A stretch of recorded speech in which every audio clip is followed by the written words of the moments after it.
friends. Welcome to episode 89 of School Librarians United. I am your host, Amy Herman. This podcast is dedicated to the issues and challenges school librarians face every day. As a school librarian starting my 14th year, I found myself asking the question, where is the podcast that will help me do my job? I wanted a podcast which addressed the nuts and bolts of running a successful library program. I don't claim to have the answers, but I hope that this is a platform to share resources and exchange ideas. Now is a perfect time to mention that all the ideas and opinions expressed in this podcast by myself, by my interview guests, and listeners who reach out to the podcast are our own and do not reflect those of our school districts. When incorporating research, I always make sure to cite my sources. So whether you are a novice or a veteran school librarian, this podcast is something for you. I'd like to extend a very special welcome this week to listeners Judy in Georgia, Andrea in Illinois, Rachel in Indiana, Stacy in North Carolina, Amelia in Texas, Danielle in Wisconsin, and Liliana in India. Dustin in South Carolina was very kind to write a letter to the podcast, and I asked if I could share it with listeners. Dustin wrote, "Hey Amy, I'm a former high school English teacher turned elementary librarian. This is my first year as a school librarian, and I'm loving it in spite of all the craziness. I just wanted to give you a shout out today and say I have found your podcast extremely helpful. I find listening to it both gives me all kinds of new ideas and validates the efforts I'm already putting in place in my new library. Specifically, the episode with advice for first-year librarians, the episode about littles in the library, and the episode about elementary programming were full of great ideas I gratefully stole. In addition, I listened to the Skype in the library episode this week and felt encouraged as I'm planning a dot day event for the whole second grade with our school's reading coach. Thank you for making this podcast available and bringing such great guests onto your show. I would absolutely be interested in doing a Skype activity with one of your classes in the future. Warm regards, Dustin." Friends, this is Amy. I got to tell you, I was a high school teacher who found myself working in an elementary school library and absolutely floundering. I spent 5 years trying to conceal the fact to my coworkers that I absolutely was clueless about what I was doing. And in many ways, this podcast is very much a realization that we all need a place where we can go for some conversations, some ideas. You just want to hear these ideas said out loud. And oftentimes just hearing other librarians talk through the issues that you might be dealing with is really helpful. So I love that Dustin reached out and shared this perspective with the podcast. It's important to remember, if you have a new school librarian who's joining your team, tell them about the podcast. I didn't want my coworkers to know I was clueless about what I was doing. I truly didn't. And I made a lot of mistakes because I was afraid to ask for help. And if you share with them the podcast, it's a way of just saying, look, there are a lot of things that are discussed in this podcast you might find helpful. And, it wouldn't be a bad way to start a department meeting and just say, oh, I listened to this podcast episode and this is something I'd like to do in my library. Anyway, I welcome you and all listeners to reach out with your feedback, questions, and episode suggestions either on Facebook, Twitter, or the email address schoollibrariansunited@gmail.com. If you include your mailing address, I will be sure to send you a podcast sticker, and that includes our friend across the oceans and around the world. And now, for today's episode, Library Learning Commons, and my interview with Ashley Sherman.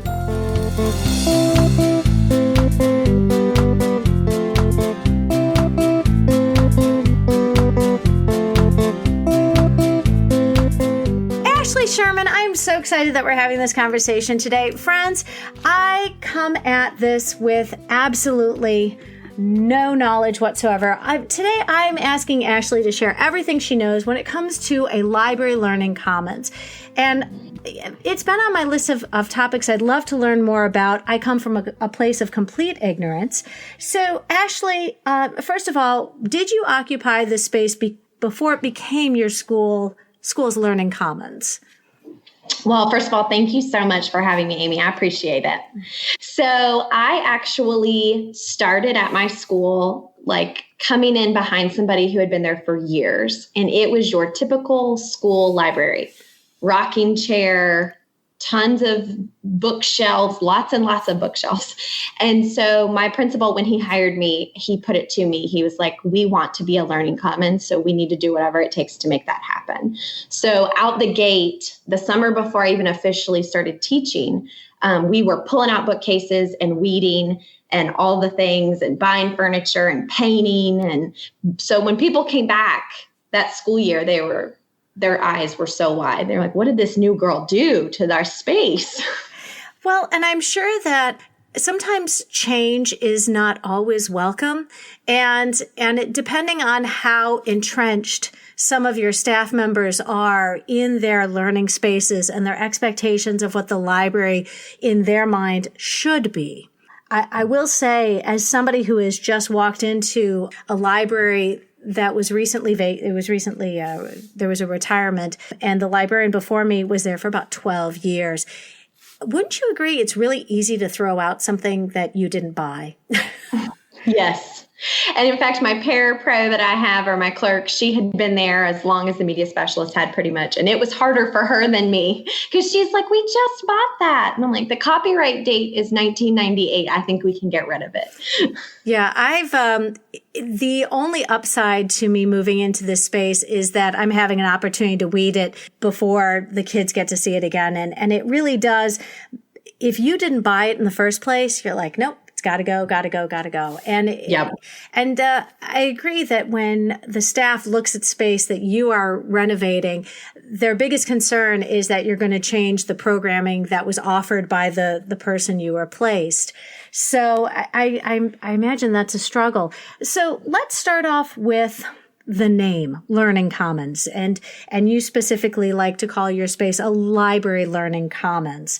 You know, a name is really important. Would you be surprised to know that there is some concern in the library community not calling your space a library? Oh, of course. That's a conversation we have in our district on a regular basis. If we don't have the word library learning commons, are people going to know what our space is? Because when you tell kids it's in the learning commons, they don't know what that means. I tell my kids at the beginning of the year, library, media center, however you need to remember what this space is. We're called the Learning Commons, and that's what you're going to hear our teachers call it. But as long as you know who I am and what we are, that's all that matters. Right. And, you know, for me in my head, you know, it is, I had a brief conversation with some folks on the library Facebook pages, and the concern is that if the word library isn't in your title, then you don't need to have a librarian. And, yeah, and that hurts your heart. You're like, oh man. And I really do struggle with this because, sometimes I hear our library space being called the resource center. And that doesn't make any sense to me whatsoever, No. Because we have resource teachers, and I'm not a resource teacher. I once called myself a media specialist, but I think AASL wants us to move back to school librarians. I think you're correct. I think a lot of people, too, in my district, they're going with library media specialist. Mm-hmm. Again, so we know. I mean, I call myself a media specialist because that's our title we use. But again, as long as the kids know who I am and what my job is, that's the important part. If they call me the book lady, that's fine with me. Yeah, library teacher. That's my library teacher is what I hear when I'm usually out and about at the Kroger's or at Sam's Club. It seems to me like librarians and libraries at the collegiate level, at the K-12 level, as well as like our counterparts in the public libraries, we're striving to be all things to all people. We want to serve our patrons.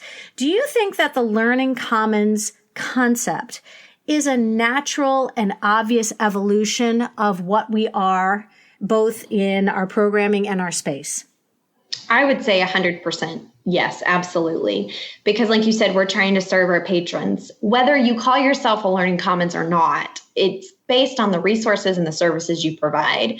And in fact, the American Library Association, their most recent magazine, is about a library design showcase and how to best meet the needs of our patrons. And I thought it was so funny that I just read that while we were getting ready to tape this. But we want to provide resources even outside of our physical or digital collection. Our public library system here just underwent a renovation in one of their branches. They have sewing supplies. They have a 3D printer. They have a stage where people can present. So, we want to make ourselves visible to everybody. And in fact, global libraries is something I'm really interested in. I did a trip to Finland with a teacher group, and I've linked to their public library in Helsinki. It's called the Oodi library. I might be pronouncing that incorrectly. But I've linked to their page in the show notes, and it's amazing. You could spend all day there. They have a cafe where they serve all kinds of beverages, and they have a whole floor just really for maker space stuff, vinyl, 3D printers. They have video game rooms. So, who doesn't want to spend all day in the library or Learning Commons, whatever you want to name yourself? Well, and I think that at least in our neighborhood, our local bookstores sort of disappeared, and then the big box bookstores moved in, and Stunner, they're all gone now. And so I think that the libraries, many of the public libraries, were looking to have cafes put into their spaces because patrons were there, especially using the Wi-Fi and using the computers. And so giving patrons even more reason to stay in the library to be able to use those resources. And I know right now our public libraries, while we're doing curbside checkout, the physical spaces are still inaccessible. I don't know about you. I haven't asked. You can go into ours. You have to do temperature checks, all the things. You have to social distance. And they ask that you go in, you get your books, and you leave. So that whole cafe model of hanging out and having a coffee or using the Wi-Fi it's really non-existent right now. Right. No, absolutely. We're going to learn that, for you at least, this process of becoming a Learning Commons is more than just a simple name change. You have reimagined your space and your program. It's not just about rebranding. That is 100% correct. And that's the thing that I try to tell people the most is you can change your name and say you're a Learning Commons and not change anything about your teaching or your instruction and still not be a Learning Commons. And going back to when I started at the school that I'm at right now, that was a hard part, is the instruction that's provided in the intentional spaces that are provided, that it's not just story time on a rug. It's much more than that, or it can be much more than that. But going back, I'm also on a flexible schedule. So I know that for those of you on a fixed schedule, that's very difficult. It's a process. So I'm just curious, you mentioned that you got hired and the changes started immediately. And, so when you do that, you obviously have to have support from your administration. And as we get into this a little bit more, there's going to be a financial commitment as well. Yes, there is. So I think you have to have your administrative support in all of this, because if not, it is very difficult. I know that there are restrictions on how certain funds can be spent, Title I money, things like that, you can't buy certain things with. I am very fortunate in the situation that I was in that first year, where I made a wish list, and I would say almost everything on my wish list at this point has been purchased or done. Or we're waiting because we know the funds are coming from somewhere at some point in time. I have a very supportive school foundation. I have a very supportive PTSA, and they helped buy a lot of the cool furniture that you see that you probably associate with a Learning Commons. I'm very fortunate. And I would say that's the first thing that you need, is that support for sure.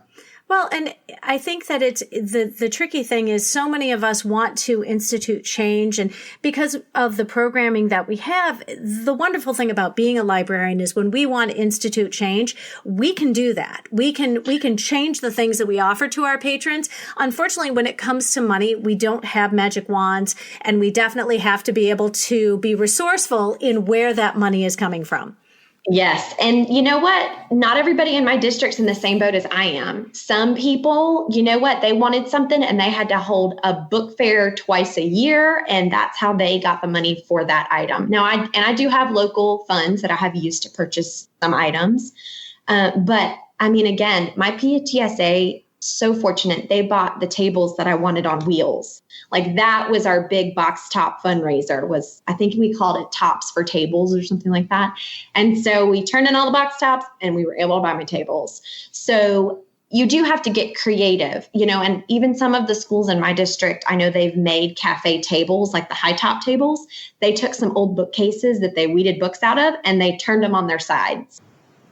Oh, wow. I mean, that's completely thinking outside of the box, Exactly. upcycling your space to be able to use it in a way that's really clever.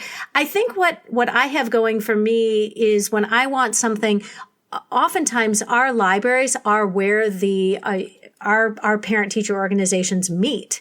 So they'll come up there and see the space that I work in and say, this is the best we've got, you know, and so I know that I have some support from my PTO because when they come to the library for their evening meetings, this was during a sort of pre-COVID situation, they would look and see that the tables were tired and the wooden chairs and realize that if that's where their students are learning, they were tired of that place after half an hour and their students are there, you know, for, you know, every time they come visit the library and they want more for their kids. So, and that's a great piece of advocacy for your program though, for them to meet there and see it.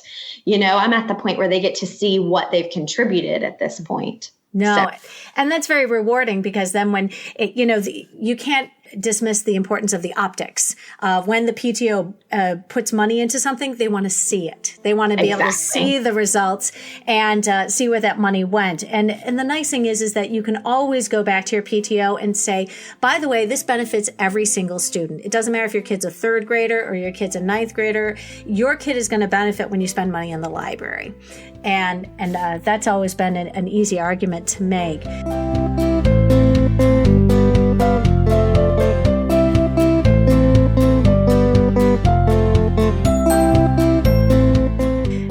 We talked about how you went, you know, sort of hand in hand. You worked with your administration on this from the minute you walked in the building. Can I ask how long you've been in your building? Yes. So this is the start of my 6th year at my school. So I went back and I looked, and it took 3 school years to start the application process for Learning Commons or Library Learning Commons certification. So our district, the very first year I was hired as a media specialist, which I believe was 2013, they had already started it in some of our pilot schools. Okay. And they went through the process so that they could then provide us with feedback. So I wasn't one of the original pilot schools in our district. And then I've linked to in the show notes to the list of schools. So if others wanted to reach out to those schools and see how they did it, they certainly can. But I wasn't in the pilot schools. And then my principal saw what all was happening. He's like, we need to make that happen. So whatever that takes, that's what we need to do. I will say it is never a bad idea to use your administration's ego to your advantage. And this is not a gender thing. I'm telling you, this is not a gender thing. This is about these building administrators. Really, it is a point of pride. They want to be able to showcase their learning spaces, and their library is one of the easiest ways because it is one of the sort of very natural places for administrators to come and congregate.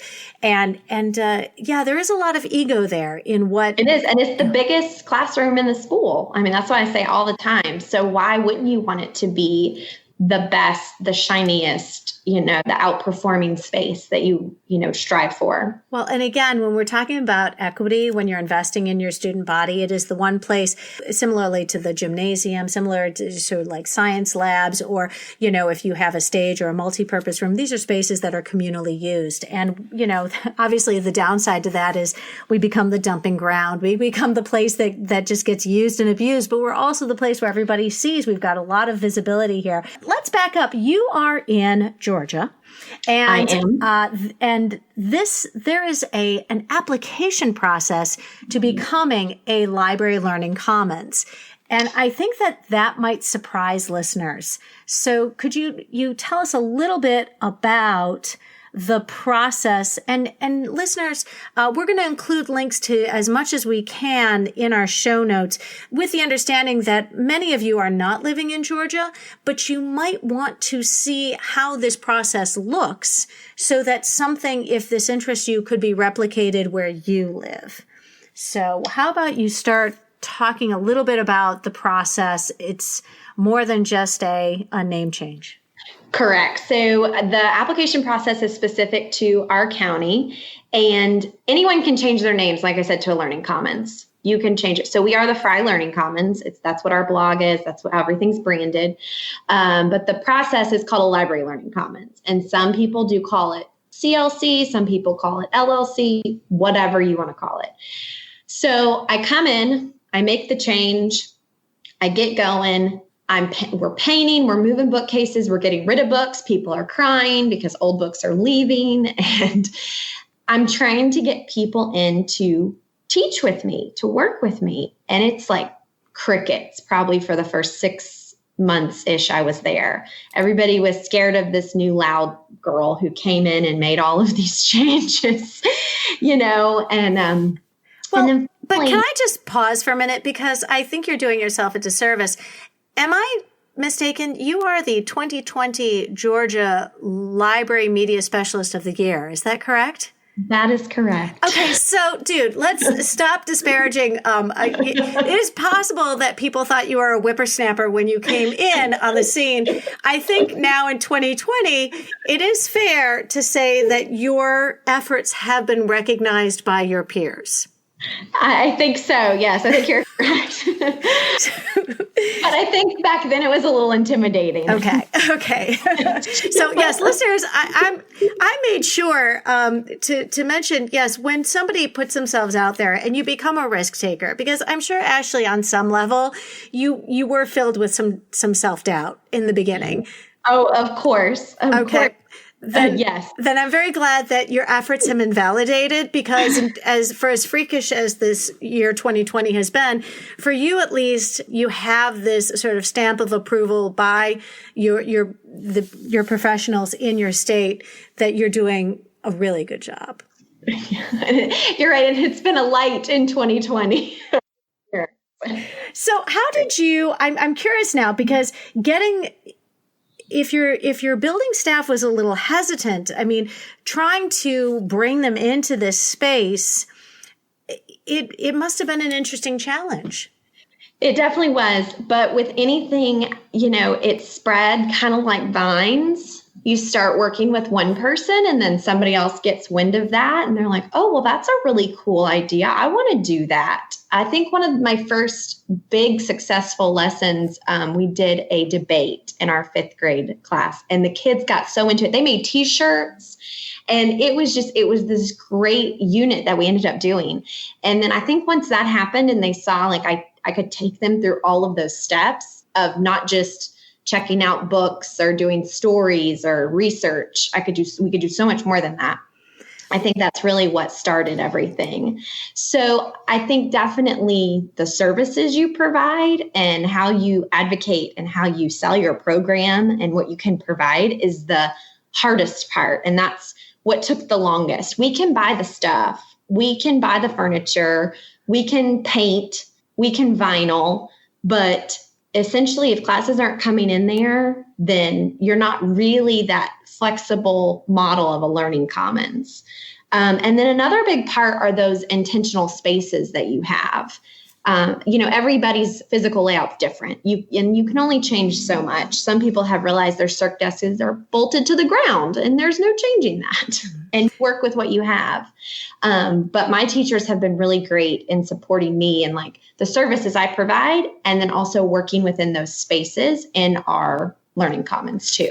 Well, and I think that the trick to collaborating with teachers, number one, is to make sure that this isn't creating more work for them. And I think Correct. As soon as the classroom teachers or the grade level teachers realize that collaborating with your school librarian only makes what they do easier, all of a sudden their peers, their cohort, or their grade level team is looking around saying, wait a minute, you mean to tell me that the librarian did all of those things so you could be in their space? And you're like, yep.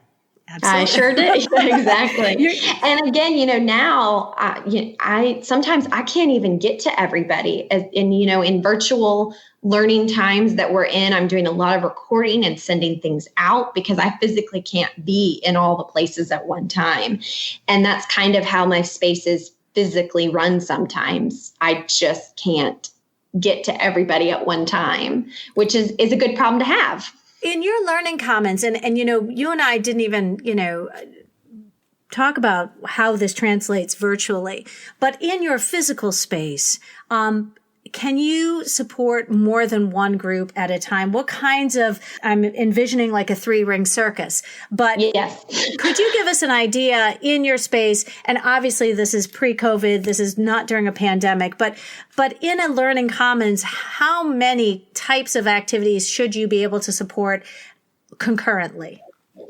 So on a regular day, I would say we have anywhere from 2 to 3 classes at a time. However, in the spaces that we have, I have essentially 7 to 8, because they're flexible ish, areas that instruction can be happening. Now, some of my teachers, they want to be the only class in my space. They can't handle having a class checking out books while they're researching, while I've got a group in the makerspace, while I've got a group filming. They don't want that. So that's when that flexible calendar really comes in handy, because then I can block out certain things. If I know a teacher just wants them to come in, do the research on the computers, and that's it. That's all she wants. So regular day, I could have a lesson going in my main teaching area. I could have a class checking out, and more often than not, I'm going to have kids in the makerspace also. Wow. So it's very fluid all the time. And some people walk in and they think it's chaos. It's like Grand Central Station. And that's exactly what it is a hop in place. But again, going back, I always say it's the biggest room in the school. So or the biggest classroom. So it should always be that way. And I know, especially like in the mornings, I could have 100, 150 kids in there doing different things all over the place that we're trying to take care of. So very fluid, ongoing. And then that's not to say too, we also have rooms like my green screen room that's a separate area. So different things going on all the time. Well, and if I could stop you just for a minute, because I want to remind listeners that she's an elementary teacher.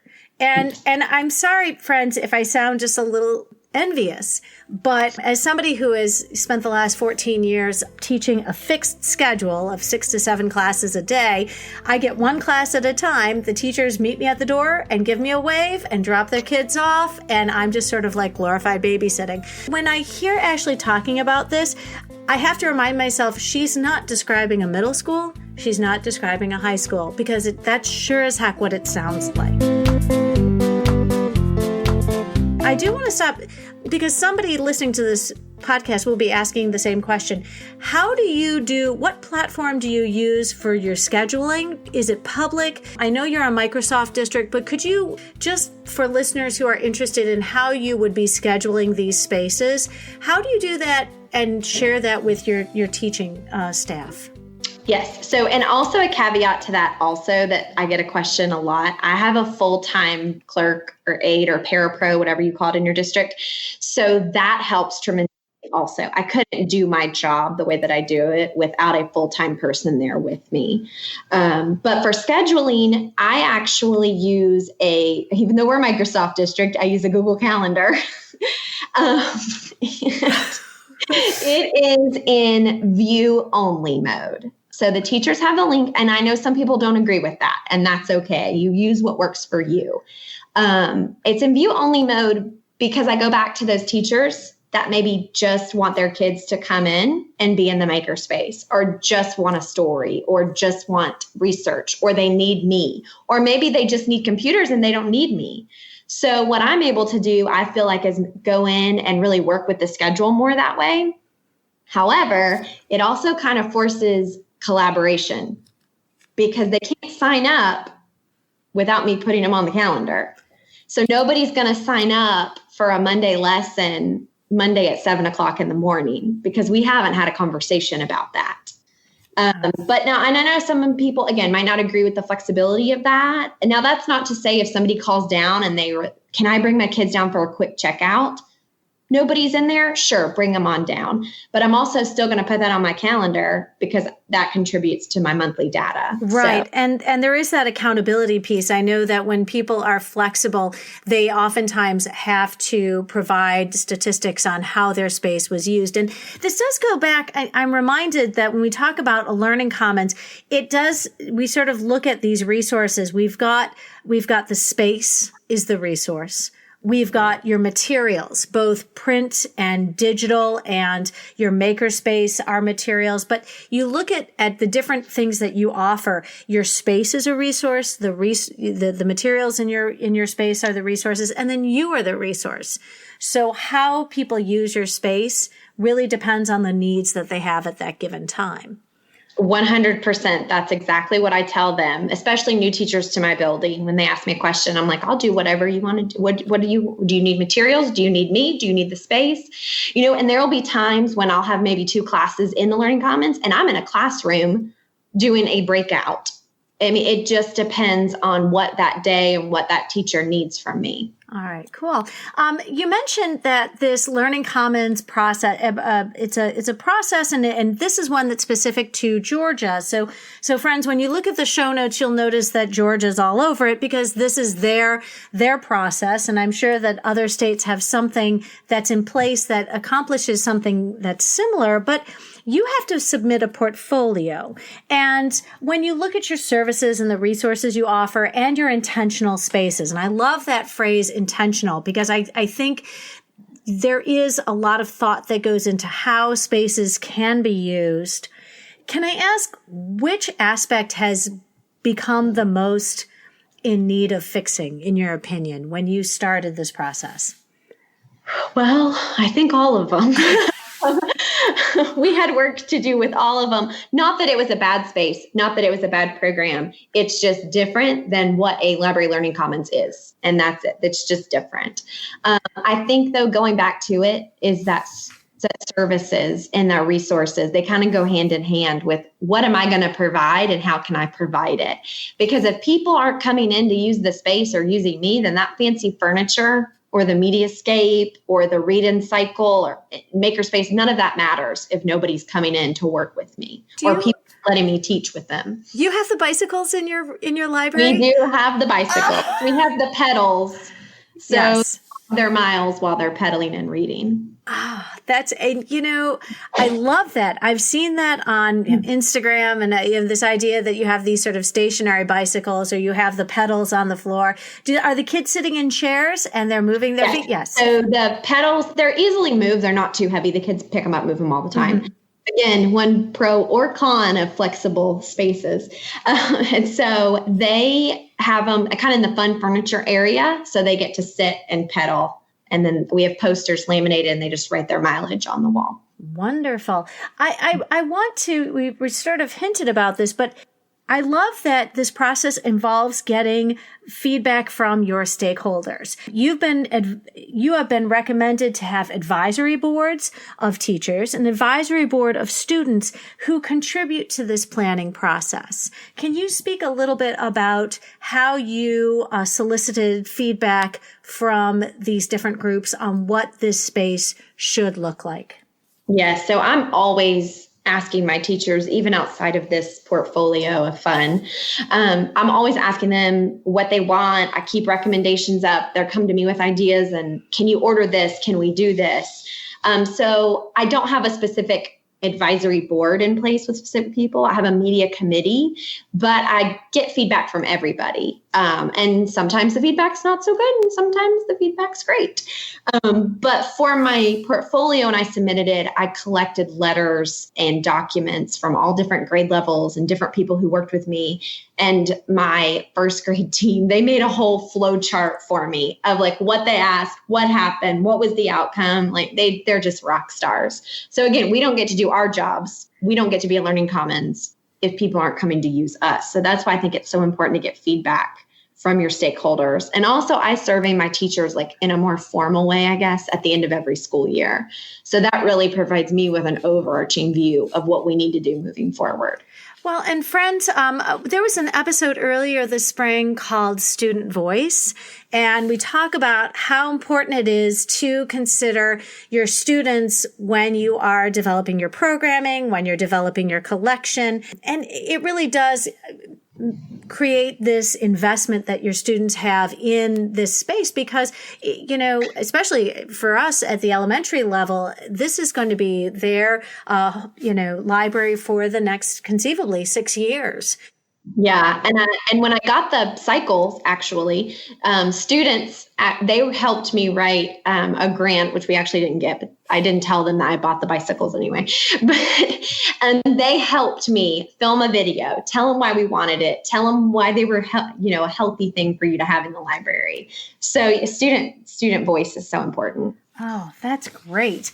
All right. So I have to ask, I was reading some of the criteria in this rubric that you have to follow, and genrifying your fiction and weeding the entire collection is mentioned as, I want to say best practices, but you really do have to do some of this to qualify for this designation. The genrifying and the weeding takes a great deal of time and many hands. So do you want It does. How did you go about doing that and prioritizing which happened first? Well, I will say, so when I got hired, going back to that summer before, my administrative team told my parapro after they completed inventory that year, he brought me in, we kind of looked through everything, what needed to go.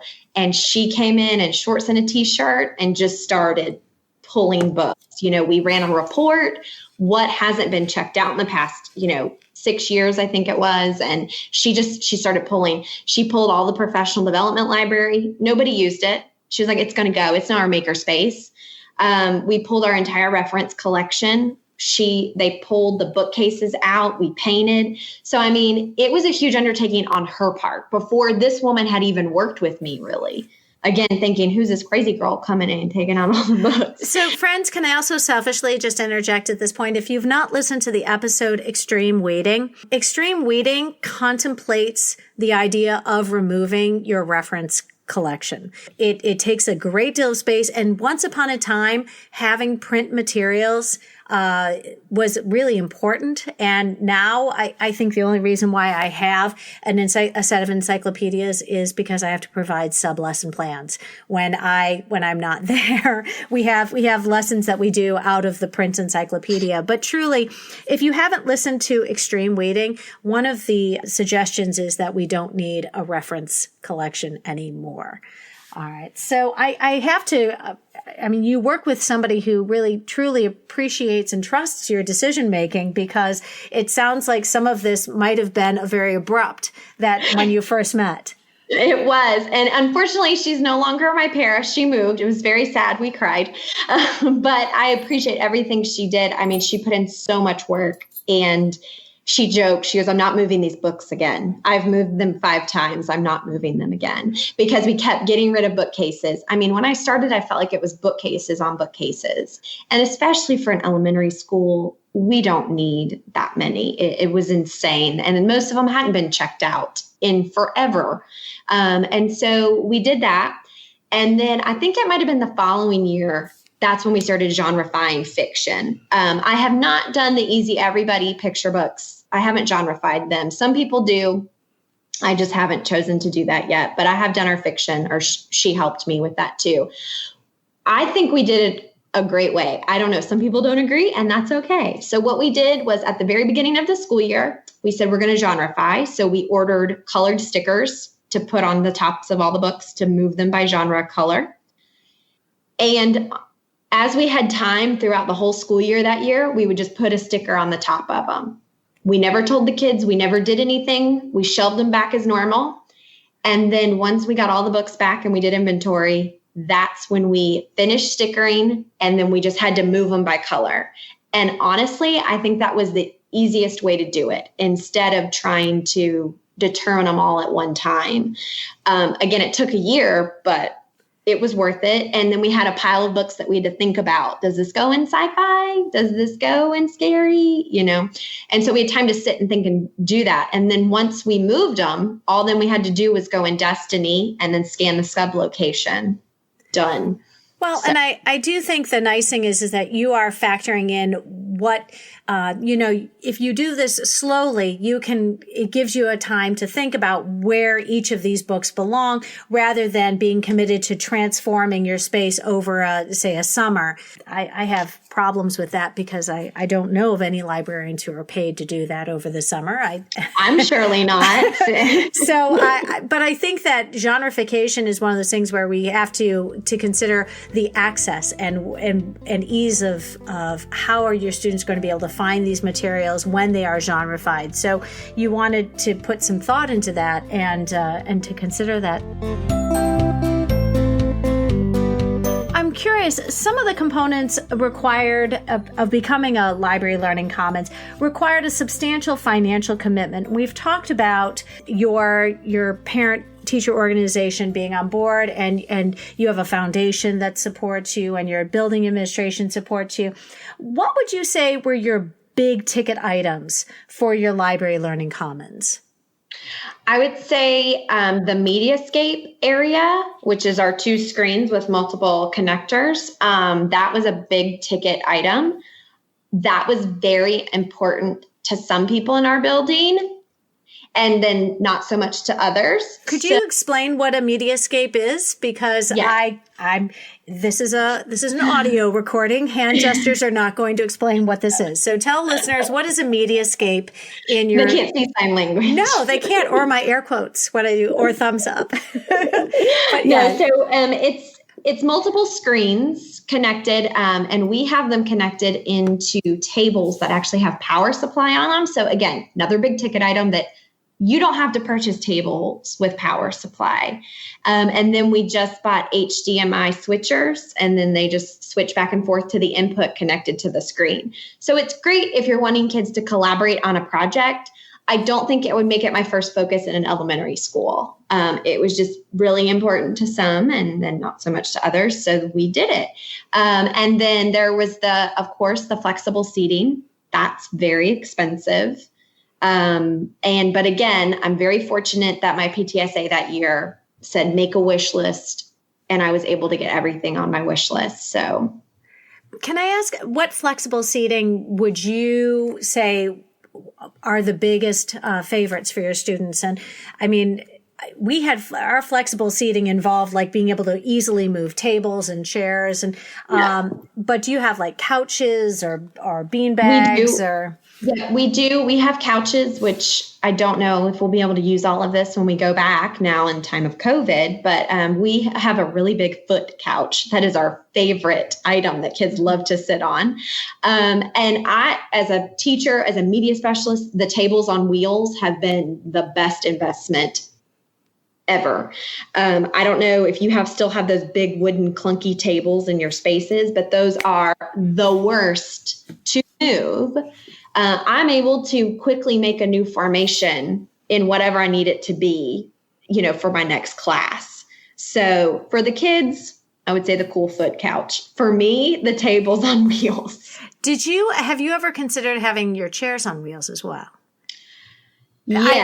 Because I didn't buy my chairs, but one of my buildings bought the chairs, and the chairs are on wheels. And I can see pros and cons going both ways. I see pros and cons. Somebody in our district kind of had a story that kind of led us not to do wheels because the vendor we use at the time, I don't know what it is now, but they lock too. So that was kind of a catch-22. But the chairs I ended up buying just have sliding casters on them. So we're carpet, so they slide really easily and they're light. So if I need kids to quickly move furniture, they'll do it for me easily. Excellent.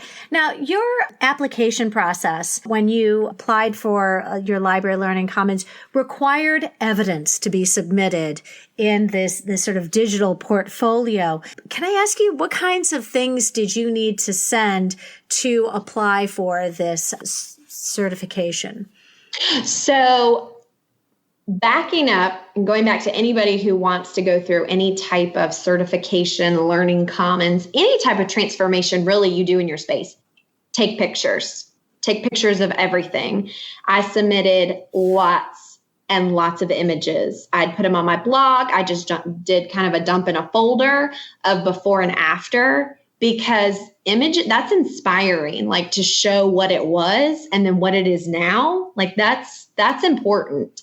So I submitted lots of images, my blog, and I post everything there weekly that I'm doing. So that meets that services, that resources part to it. I submitted a video of me teaching multiple classes, flexible seating, all the things. So, and I know, so that's nerve-wracking because nobody likes to film themselves. And I had to have a teacher willing to let me film her also. And then I also had to get a letter from my principal. And then I also had to I didn't have to, but I chose to submit those documents from my teachers. So that way they could see that this is what the teams got from me during this process. This is what we've done together. It was a huge folder. I didn't include all of that in the show notes. I just did my application because it's overwhelming. It's a lot. I appreciate the process. But on some level, do you think that you would have necessarily gone through all the steps if you didn't have to? The process is so thorough in how you critically look at your current practices and what you want to strive to be as a Library Learning Commons. Do you think without the rigor of that rubric and the expectations that all the things you did would have necessarily happened? I say yes, because it is encouraged that you don't apply or you don't start unless you already are meeting these qualifications. So it's not like you're like, oh, I'm going to be a Learning Commons this year. I mean, this is something that you work towards and you build up to. And in fact, we didn't even know what the process looked like when I started 3 years ago at my school, that first year. This Learning Commons certification wasn't a thing. But again, thankfully, I was able to go back at all that documentation that I had and use it for this process. Right. And it's sort of a culmination of all of your efforts. Friends, I will say in the state of Michigan, mine, we have the School Libraries for the 21st Century designation, which has to actually be renewed every 3 years. So I'm wondering, Ashley, do you have to renew your certification as a Library Learning Commons? Or is it a one and done? So this is an interesting question that came up in our district as this process was happening. And thankfully, we were able to have a voice in the process of what we want it to look like. And it doesn't have to be renewed. However, if things change in your program, like say, for instance, I'm on a flexible schedule and then all of a sudden I go to a fixed schedule, I may not be considered Learning Commons certified anymore at that point in time. So again, huge advocacy piece for your program for sure. We also asked, does it go with the media specialist or the library media specialist? Because what if I go to another school? So now I'm going through the whole process again to build that program up how I want it. So it's very interesting because you're taking a program. So if somebody comes after me, let's just say, for example, hypothetically in some weird world, and all of a sudden they're not Learning Commons, what does that entail? I don't know. But as of right now, we don't have to renew it. We don't have to do anything like that. Well, and it seems to reward the effort of the person who spearheaded this project to begin with.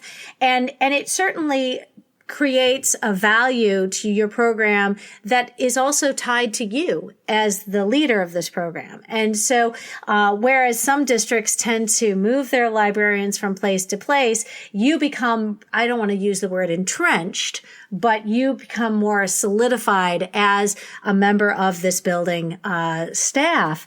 So I have to ask, what would you say is the best part of running a library learning commons? Oh gosh, I love that none of my days look like the last day I had.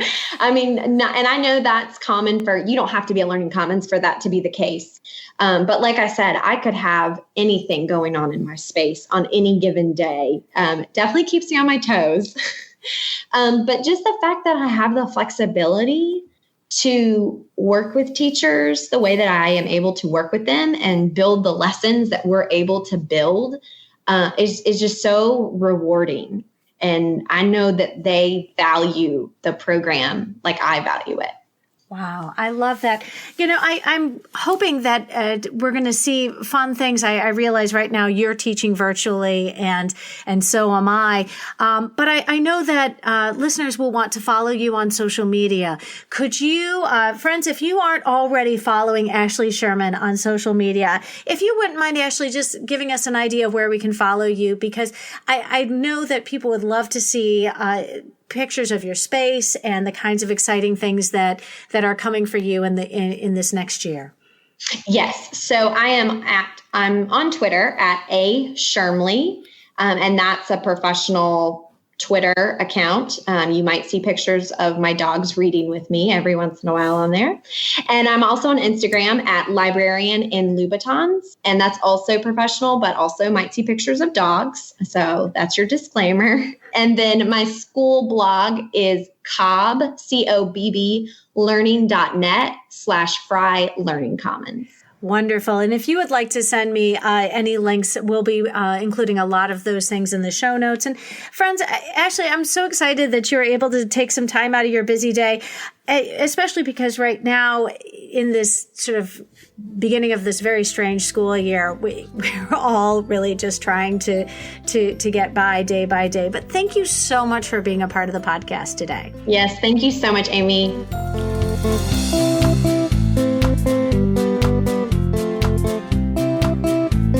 I am so grateful that Ashley was able to join us for this conversation. And I'll be honest, friends, this is another one of those great episodes where you definitely want to go take a look at the show notes and do some digging, because there's some great resources in there and an opportunity to explore for yourself some of the ideas that we addressed in the conversation today.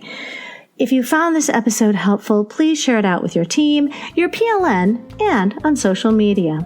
The topic of our next episode will be Going Global, Programming for Everyone, and my interview with Allie Shilp. I hope you will tune in.